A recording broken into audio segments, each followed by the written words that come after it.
Sang Pengantara Agung, Refleksi Pagi 2551. Mengapa Allah ingin supaya semua orang dapat diselamatkan? Mari lihat 1 Timotius 2 ayat 5. Karena Allah itu esa, dan esa pula Dia yang menjadi pengantara antara Allah dan manusia, yaitu manusia Kristus Yesus.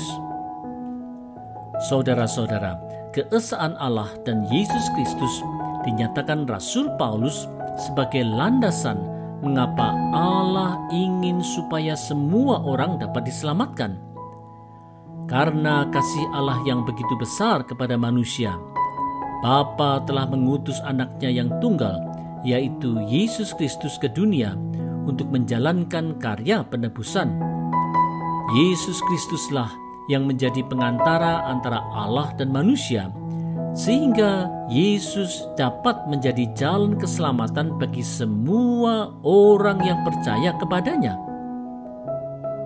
Saudara-saudara, karena manusia adalah ciptaan Allah, maka setelah manusia jatuh dalam dosa, Allah ingin supaya manusia dapat diselamatkan.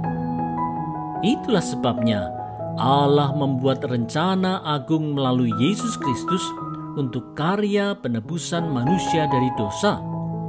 Dialah Sang Pengantara Agung, yaitu Sang Firman yang telah bersama Allah dari semula, sesuai Yohanes 1 ayat 1 dan 2. Pada mulanya adalah Firman. Firman itu bersama-sama dengan Allah, dan Firman itu adalah Allah. Itulah sebabnya Rasul Paulus mendorong orang percaya untuk berdoa bagi semua orang supaya ada yang percaya kepada Yesus Kristus dan diselamatkan. Marilah kita menaatinya dengan mau berdoa bagi semua orang siapapun dia.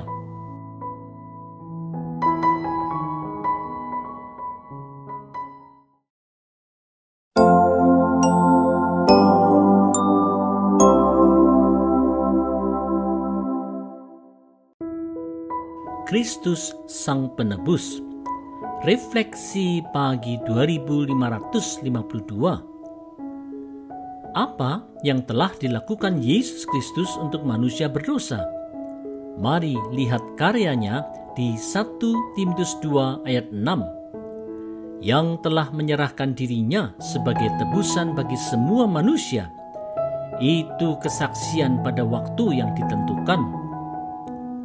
Saudara-saudara, Yesus Kristus adalah Sang Anak Allah yang telah merelakan dirinya untuk menjadi penebus bagi semua manusia.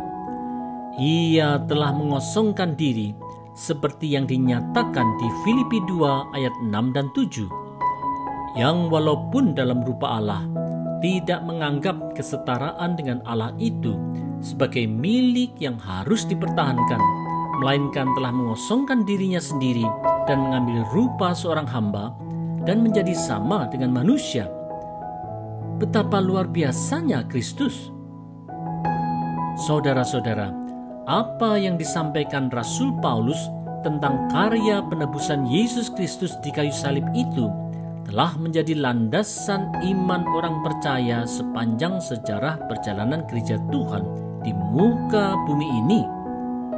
Hal inilah yang menjadi kesaksian dan kabar baik yang perlu dikumandangkan oleh setiap orang percaya, sehingga lebih banyak orang lagi yang dapat mendengar kabar baik itu. Di dalam pertolongan Roh Kudus, kiranya ada yang menerima anugerah keselamatan dan hidup yang kekal dalam Yesus Kristus. Inilah yang seharusnya menjadi kerinduan kita semua. Karena itu, marilah kita ingat pesan Rasul Paulus untuk kita berdoa bagi semua orang dan terus setia dalam menyampaikan kabar baik.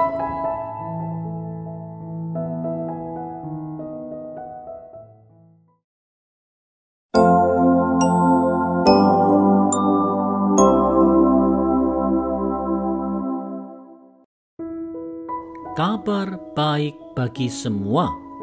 Refleksi Pagi 2553. Yesus Kristus telah menyerahkan dirinya untuk menjadi tebusan bagi semua manusia. Ini haruslah menjadi kesaksian setiap orang percaya. Apa panggilan Rasul Paulus terkait kesaksian ini? Mari lihat 1 Timotius 2 ayat 7. Untuk kesaksian itulah aku telah ditetapkan sebagai pemberita dan rasul. Yang kukatakan ini benar, aku tidak berdusta, dan sebagai pengajar orang-orang bukan Yahudi dalam iman dan kebenaran. Saudara-saudara, kesaksian tentang Yesus Kristus sebagai penebus dosa umat manusia adalah sebuah kebenaran yang menjadi landasan iman orang percaya. Untuk kesaksian inilah Rasul Paulus dipanggil Tuhan sebagai Rasul Kristus untuk memberitakan Injil dan mengajar orang bukan Yahudi.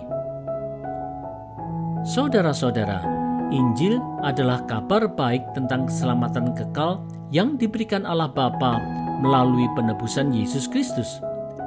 Kabar baik inilah yang harus menjadi kesaksian kita semua sesuai dengan perintah yang Yesus Kristus sampaikan di Markus 16 ayat 15. Lalu ia berkata kepada mereka, "Pergilah ke seluruh dunia, beritakanlah Injil kepada segala makhluk."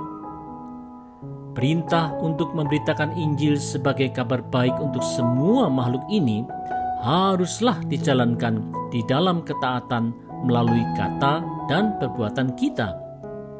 Oleh karena itu, marilah kita membawa berita Injil itu melalui kehidupan yang menjadi kesaksian bagi semua. Janganlah kita justru menjadi batu sandungan yang mencoreng nama Kristus.